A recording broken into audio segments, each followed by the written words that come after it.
Hi everybody, welcome back to Zephyr Travels. I am Randy. In this video we are sharing with you the keynote speaker Bryan Melton from Airstream Inc. He's talking about the state of the RV business and Airstream in particular, and he shares a lot of great topics and subjects about how the Airstream is today and how the RV business is today. So catch this video and we will see you on the other side.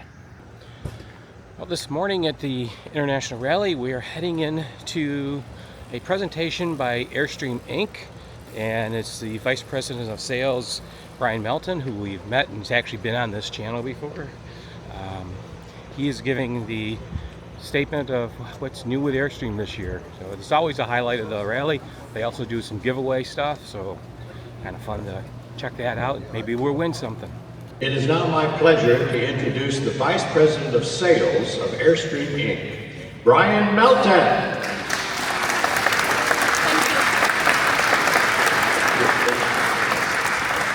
Appreciate it. Thank you. Good morning. Am I on? Yes. I'm on. Fantastic.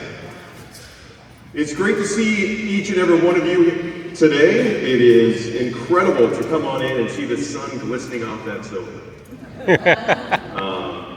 You know, we have, it's hard to believe, it's been 94 years at Airstream. And, you know, when Wally started this in 1931 in Southern California in his backyard, who would have known that, you know, today we are sold internationally. We just concluded our international dealer meeting, and this year we held it in Lexington, Kentucky. And during that time, we brought all of our dealers from around the world together to highlight and celebrate, you know, the business that we've been conducting over the past 12 months, as well as where we're going, you know, 12 months from now. We got to showcase some new product. There's a couple new items that are here that you guys got to see. The Frank Lloyd Wright is here in display, but there's also new products that we have yet to unveil that we did show our dealers in Kentucky, and that'll be public soon, later this year. But it's exciting, and it's fun to do these type of things. But you know, when you take a look at it, kind of where Wally began and where we are, it's a great story. It's an iconic brand, and it's very special. And to see the passion and the pride that you guys all have here, and to share that is incredible. We all have that at Airstream. It's kind of in our DNA. And to see it, you know, with the people that are actually using the product on a daily basis, it's fantastic to see. We have, you know, we're celebrating this together. We do have a big thank you for the staff, but also for Colonial Airstream. So Colonial is here in the house somewhere. I think I see it right there.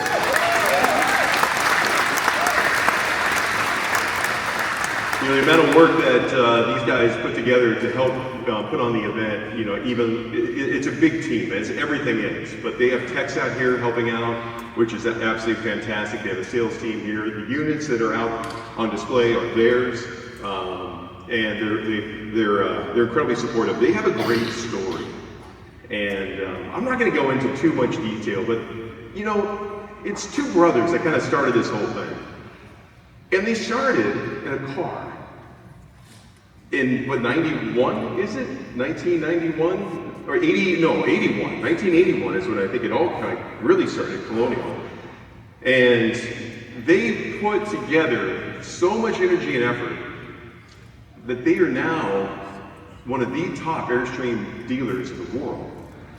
And to see that growth and that passion that they have for the brand and for the company is incredible. And they have an incredible story amongst just themselves. I mean, we all have these great stories, and Colonial is one of those. And they've done a great job, and they do a tremendous job with service as well as sales. And we're going to go through some of those figures today, but I want to make sure I give a quick shout out to Colonial. And happy 70th. I know this is 68th rally, but happy 70th to the club.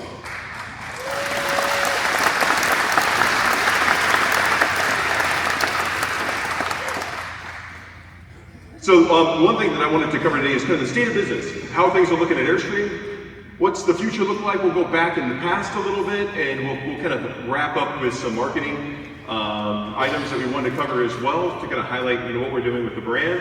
Some of the most important aspects of our job is to maintain the value of the brand. The first point we have there is to control our inventory and production. And we do this unlike anybody else in the industry. If you guys aren't familiar with how we do our production, everything that goes down our manufacturing line is sold. Nobody in the RV business does that. Everybody in the RV business just builds product, puts it in the yard, goes to the sales team and says, okay, here's what's available, go sell it. At Airstream, we work hand in hand with our dealers to understand what products that they want to stock. They place the order for those products, that's sold, and we build. So while you're going down the line, if you, first and foremost, who here, raise a hand, has been to Jackson Center and seen the factory? Oh wow, awesome, that's so great to see. So when you're there and you're seeing the production facility, you'll notice there's a build sheet on every one of those. And on that build sheet, there is a dealer name. There's never been one without a dealer name, unless it's a prototype or a line pilot or something special or unique. There always is a dealer name on there. And that dealer name, it's ready. As soon as it's offline, it's on its way to the dealer. That controls our inventory, controls our product, and it makes sure it controls really what it ends up honestly doing at the very end, controls the value of the product. One area of devalue occurs when there's too much of a certain product. So to maintain the value of both new and used, we got to make sure we keep that value, or that product in check, the inventory in check. So very unique aspect of the business that we do here at Airstream. Find the right dealer partners. It's pretty obvious. We got to make sure we find the right partners, and that can be a tough struggle in some cases because these are independent individuals. These are family-owned businesses. These aren't owned by Airstream. So one of the reasons why we have the 5 rivet program, and I'll get into more details on some of those items, but some of the reasons why we have these different type of programs is to help incentivize the dealers to step up, to do the best they possibly can, to bring their A game to each and every one of our customers.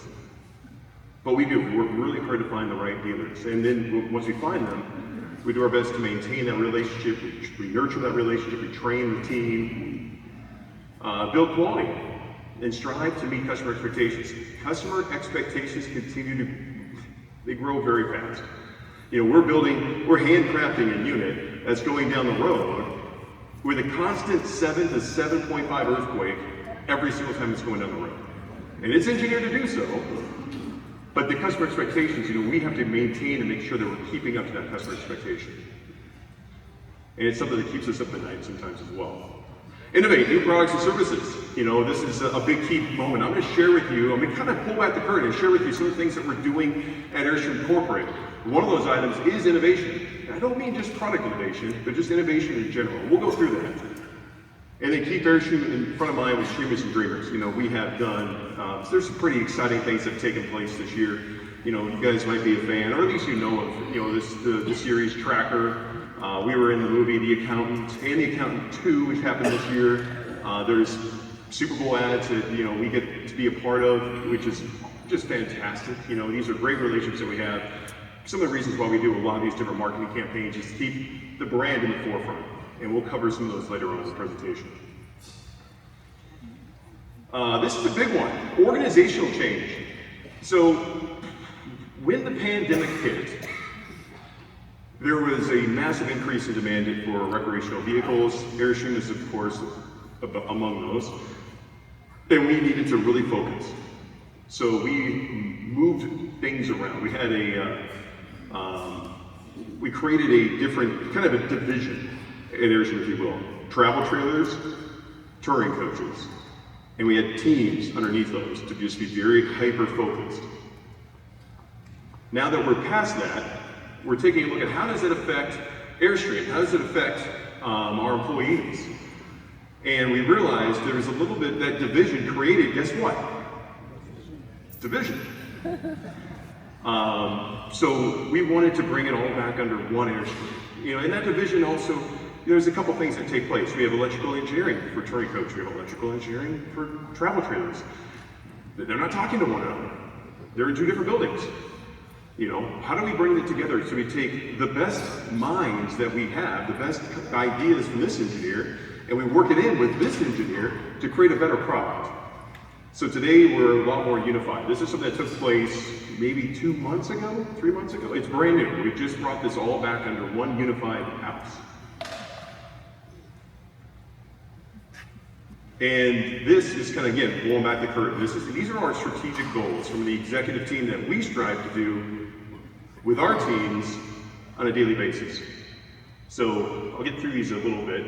I can get some more detail if you like. But cultivate a culture of innovation. How do we, and again, I mentioned this before, it's not necessarily products, but how do we take our employees that we have, and all in, we're just right around 1,000 employees at Jackson Center, and try to implement a mindset of innovation. How do we cultivate that? Whether it's innovation on the line, innovation in how we do business, or, by the way, just product innovation as well. There's so many individuals that have such great ideas. How do we make sure to foster that and bring it in? Make legacy-worthy products quality to standard. You know, we have a whole division, QC division, quality control. It's also under a lean division. And Kyle is the guy that heads that up underneath Mark. And he's done such a great job to bring forth a lot of great standards on the quality side. In the past, you know, there's two different ways that the RV business reviews, well, actually there's three. There's three ways that the RV business reviews quality. One, they actually just simply let the unit go to the dealer and have the dealer do it, try to work on any of the issues that might be there. That's why I kind of laughed and said three.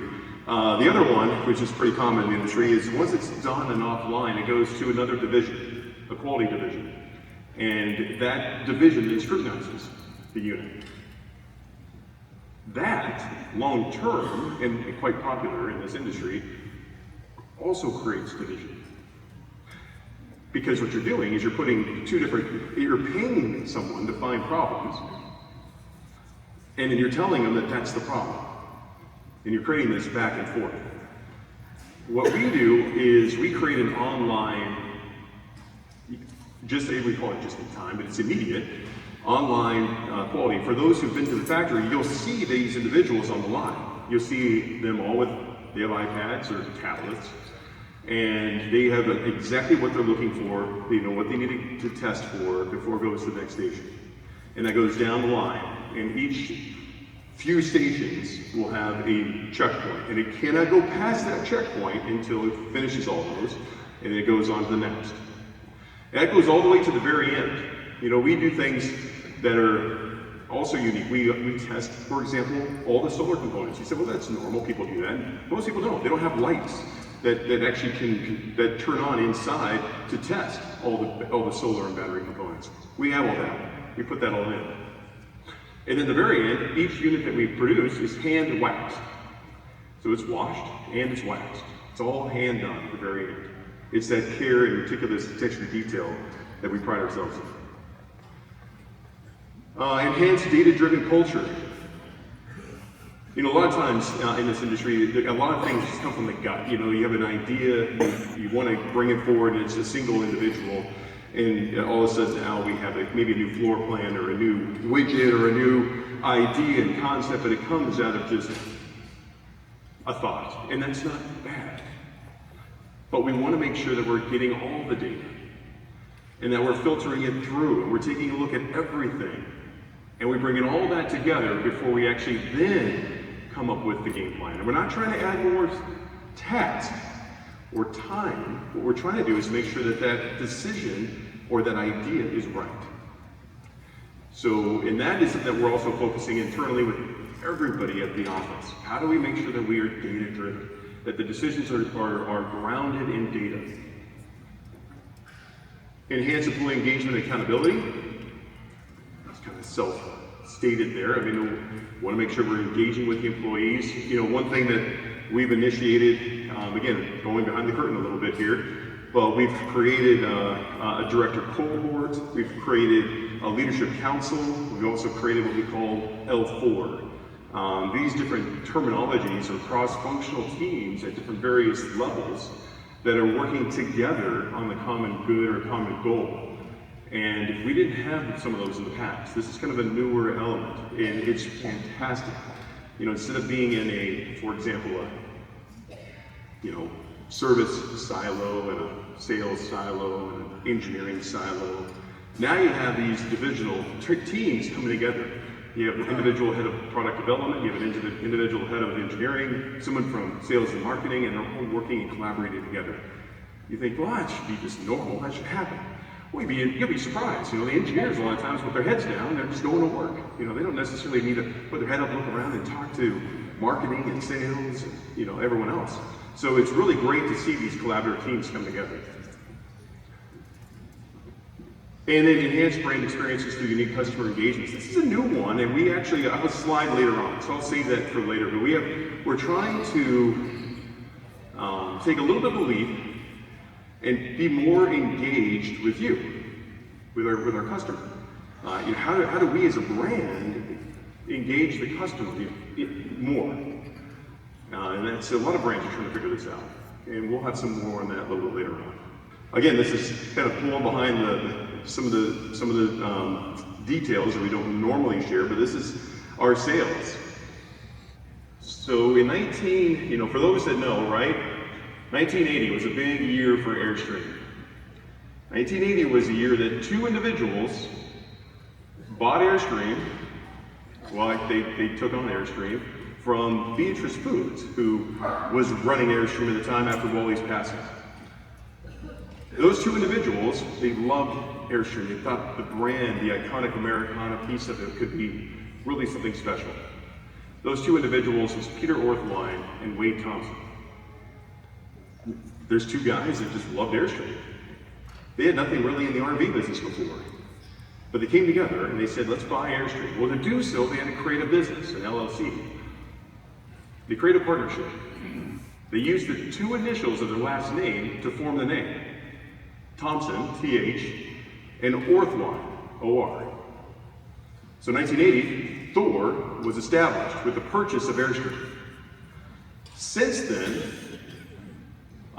Thor has gone on to become the world's biggest RV manufacturer. What's unique about Thor is the group of Thor comprises of 50, 70, I could be off with a number there, of individuals, most of which are accountants and lawyers, none of which tell the individual companies what to do. So we're all independent, even though we're underneath this umbrella. All the decisions that Airstream makes are Airstream's. All the decisions that the other brands make underneath the door are those brands' decisions. Now, they have to be accountable. At the end of the day, you need to turn a profit, but those decisions are all the brand's own in-house determinations. And you can see kind of what happened since the 80s. Now, what I will highlight, let's see, there's this laser on this. There we go. So, we saw the pandemic. We saw it drop. Looks like my hand's shaking, but it's not. It's just really hard to do this. We saw a nice peak in the pandemic. The reason why I like to show this graph is if you were to erase this whole section, you would see this kind of steady increase right here. And you can see that we're still on this great path forward. So, there has been a bit of a peak and drop. Now, what's really interesting is that, we weren't able to, again, everything being handcrafted and made, and it takes such a long time. For those who've taken the tour, it takes, 10 to 12 hours to build a front door. You can build some of these small RVs that are out there in 20, 30 hours, the entire thing. So, a lot of them were able to shift gears very quickly and really increase their production. The difference being is their peak is much higher, but their valley is much lower. So they're still crawling kind of out of that, if you will. This is what we consider to be a very soft landing. And the reason for that is, and for those who bought in the 2021, 2s, maybe even 3s, a lot of you were in a wait list for a long time. That was kind of our, if you want to call it, our soft landing. We were still building out the wait list. No other brand had a wait list. And the reason for that wait list is we couldn't shift into a really high manufacturing capacity that fast. We went as fast as we could, but we didn't want to go faster than what the quality output that our customers demand. We talk about how we work really closely with our dealers. One thing we do is we have what's called optimal inventory, and what that means is we go through the entire network of accounts or dealers across the world, and we ask them the number of units that they need to have in stock to be successful. And then we build kind of accordingly. Again, not to overproduce. I already kind of went through that. Don't need to really highlight it again, but this is kind of where we're at. We've been hovering. So since 2003, you can see about 70%, gets down to just about 75 to 70, kind of covers around. And today we're just right around 90%. At 100%, that means the dealers have the inventory that they want. This is a good spot for us to be in. You know, if we're too low, we don't have enough inventory out there.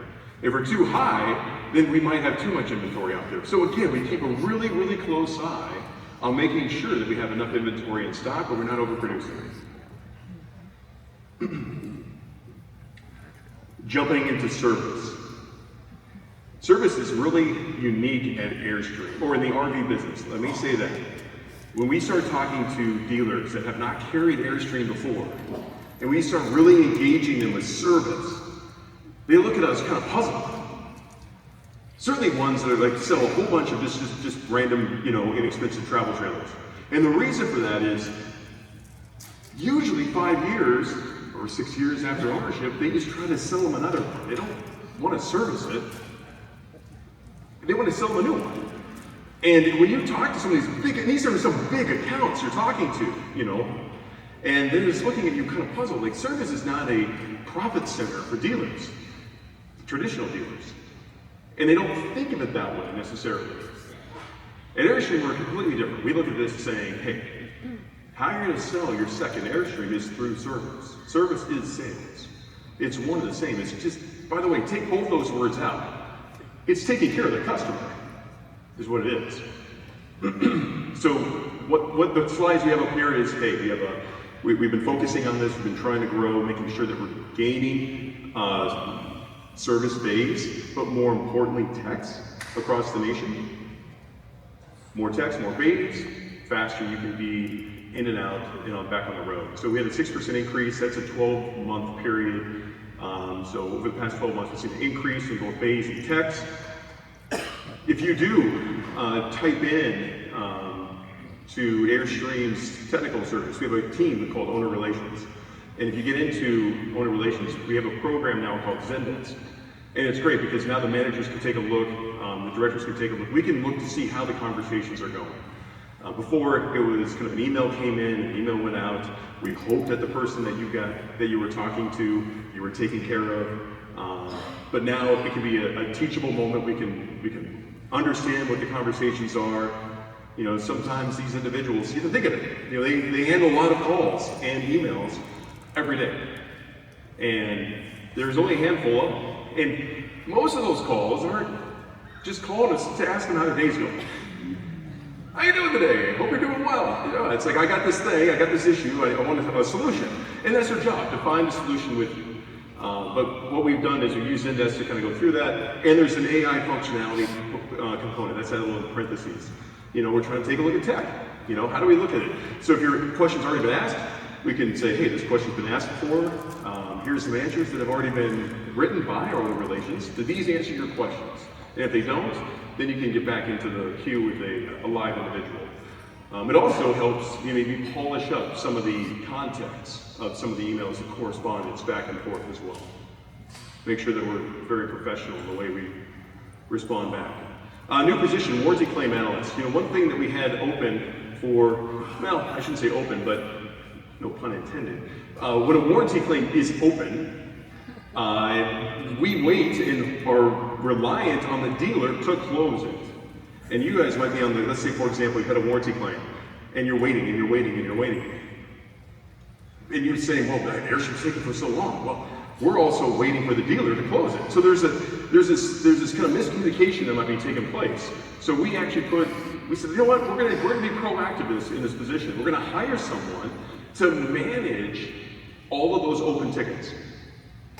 So this is a proactive approach to get on the call with the dealers and say, hey, there's this ticket that's been open now for a week or 4 days or whatever it is. Where are we at? Where's the status? How are you looking on this? So that we just hired this individual. Updated warranty policies. Yeah, let me dive into this. So in the past few years, we've had a 3-year warranty, and it's on the items that we manufacture, such as the shell, you know, everything, you know, even it's Airstream. But your microwave dies. Your air conditioner goes out. You know, those aren't necessarily, those have their own individual warranties. So we challenged, that's how it is typically in the business. So we challenged ourselves, and we said, how do we make this better? So in 2026, so model year 2026s, we're doing a 2-year full-on warranty. Everything's covered. There's a couple, I know the service guys in here are probably cringing, there's a couple asterisks in there. You know, it's a limited warranty. Like if you do something or whatever, there's a couple things in there. But if your air conditioner goes out or your microwave goes out, we're covering it. We're gonna step up to the plate and we're gonna pay for it. And we will deal behind the scenes on how we recoup that financial burden. But that's gonna be on us. 80% of all of our warranty claims happen within the first 6 months.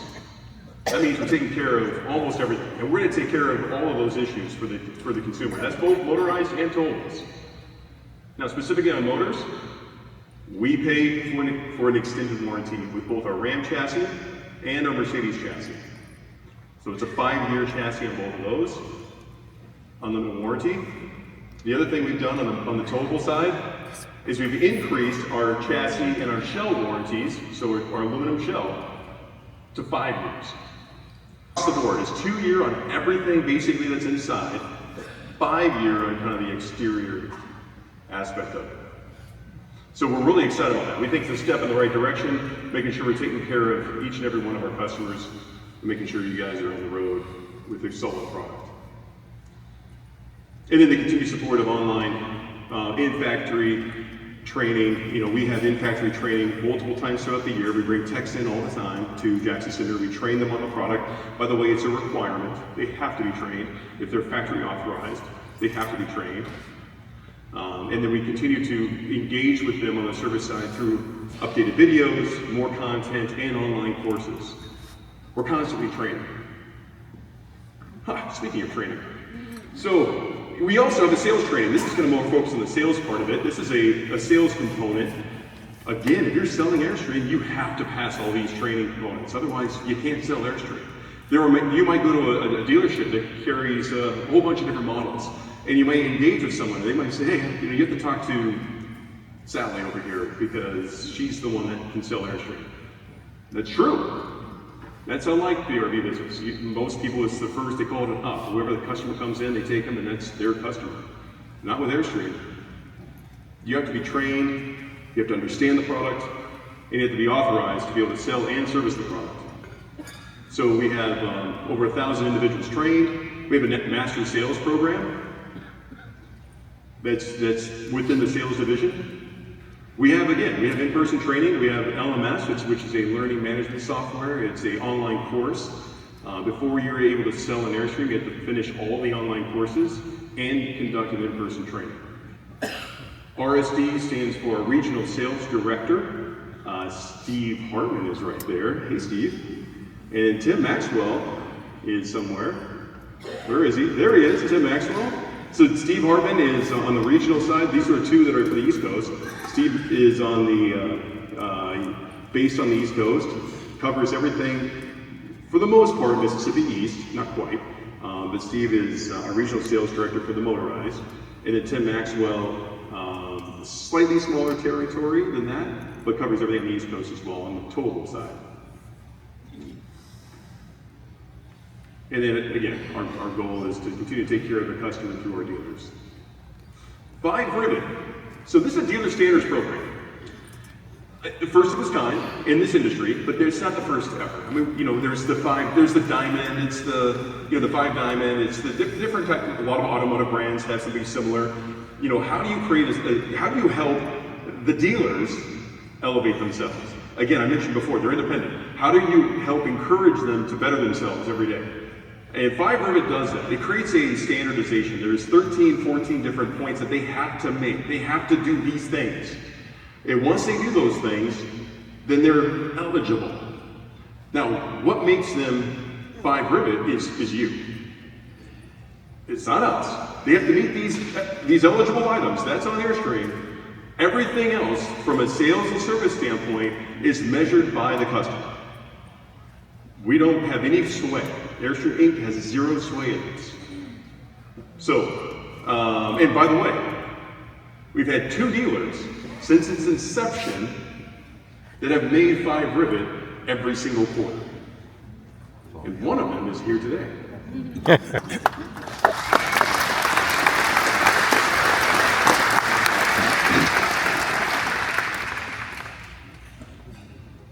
Qualtrics reporting, that's just a kind of an internal website. We can actually go in and see how we actually have access. The dealer has access, we have access to see how the consumers are rating the dealers. And you know, if there's something that's a really red flag that we need to take a look at, those can get flagged and we can get notified. This is kind of a chart since 2021. We've seen a continual increase in 5-Rivet. This is across all of our dealers, both sales and service. It's a scoring system, basically, is how you got to bring it out to be 0 to 5, and you can continue to see that increase, which is great to see. And if you were to go back any earlier than that, it would have been further down. I mean, it continues to go up.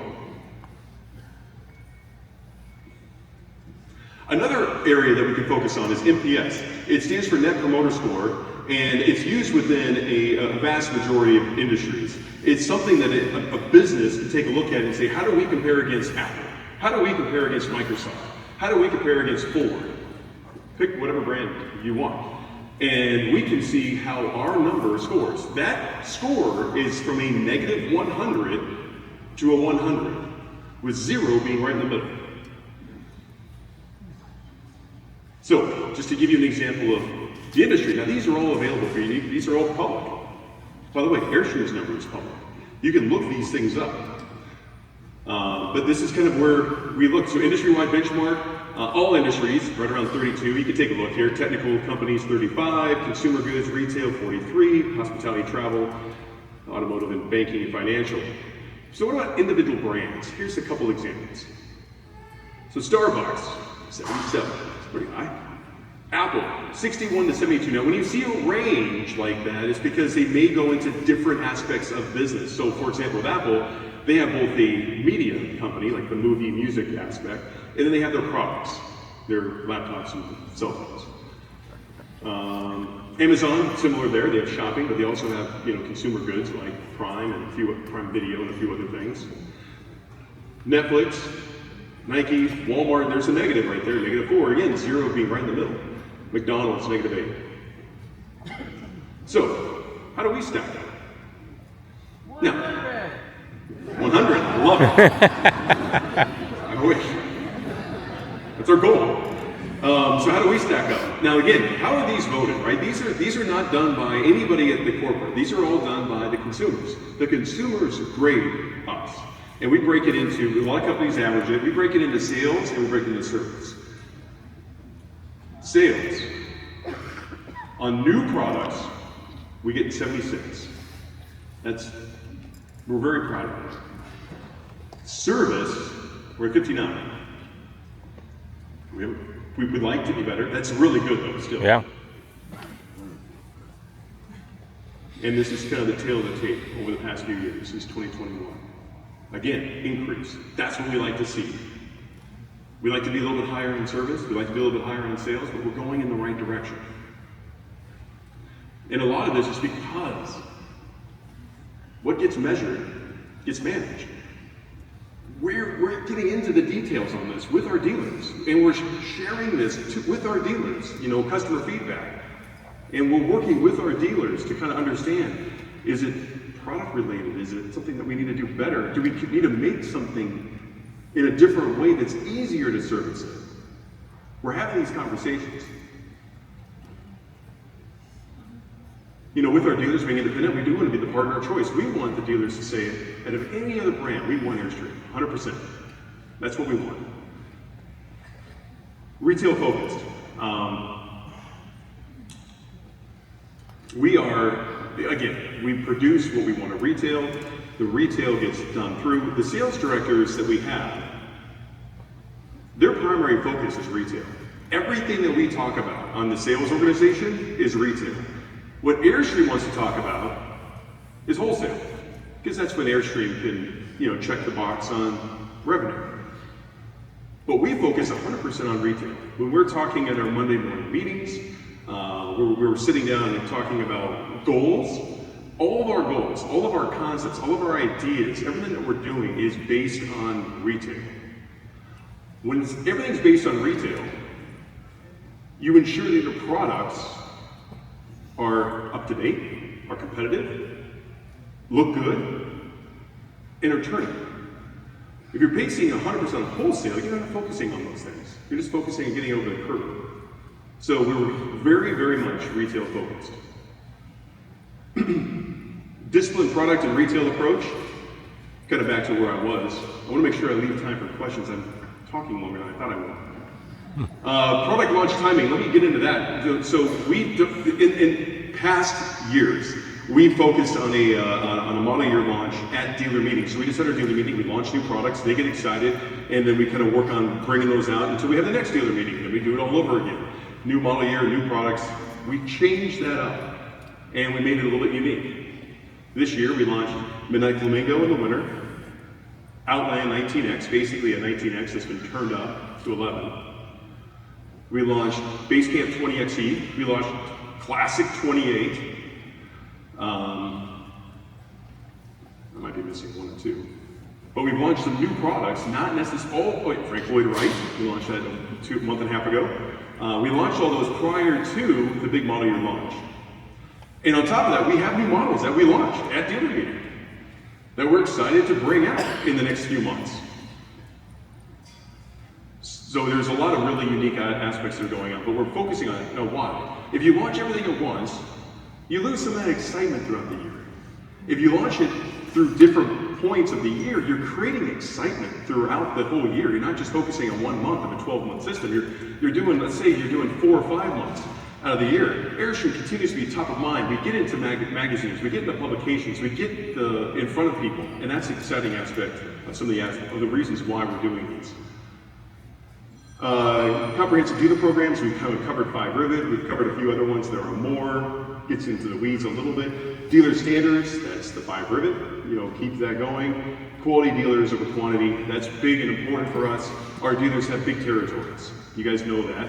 We don't have a whole bunch of dealers in place, and the reason for that is we want the best, the highest quality. We're not looking at quantity. We want the best experience for our customers. These are some of the new stores we opened up last year. Pretty exciting. Airstream Edmonton up in Canada, Alberta, if anyone's up there heading to that area, not too far away from here. Reno Airstream Adventures, they actually opened up a little bit earlier. It's been a little bit over a year. Airstream of Marquette is up in the IP, Inland Empire. Or IP, the UP, excuse me, not the IE of California. The UP, Upper Peninsula of Michigan. Sorry about that, need a cup of coffee. We are Airstream of Ventura in California. Woodland in Kentucky is their 4th store, and then Airstream El Paso, I just came from maybe 2 weeks ago. Grand opening with a big ribbon cutting ceremony. It was awesome. You know, when you go to these stores, these grand openings, the passion that they have is just palpable. It's so amazing. And then we have some new acquisitions that took place over the past 12 months. Airstream of Utah, Airstream of Wyoming were both purchased. They were purchased by a great dealer of ours in Airstream, Colorado. It gives them kind of 3 stores in that vicinity. Airstream New Hampshire and Maine, New Mexico and Virginia. Virginia just happened about 2 or 3 weeks ago, 4 weeks ago. And then LOI. So what LOI stands for is letter of intent. It's a marketplace that is kind of put on hold for a specific dealership. They have a certain amount of time to investigate it, take a look at it, and hopefully build. And so we're looking at Kansas City, Nashville, Fort Lauderdale, Arkansas, and Eastern PA. Look at that. I really enjoyed listening to Bryan and hearing his take on the RV business and Airstream in particular. If you enjoyed this video, there are a few things that you can do to let us know that you enjoyed it. Hit the like button, subscribe to the channel if you haven't done so already, and share it with a friend. That's probably the best thing you can do to make sure that other people find our channel, which is what gives us the feedback that we need to know that we're reaching out to everybody. So until the next time, we will see you guys down the road. Take care, everybody.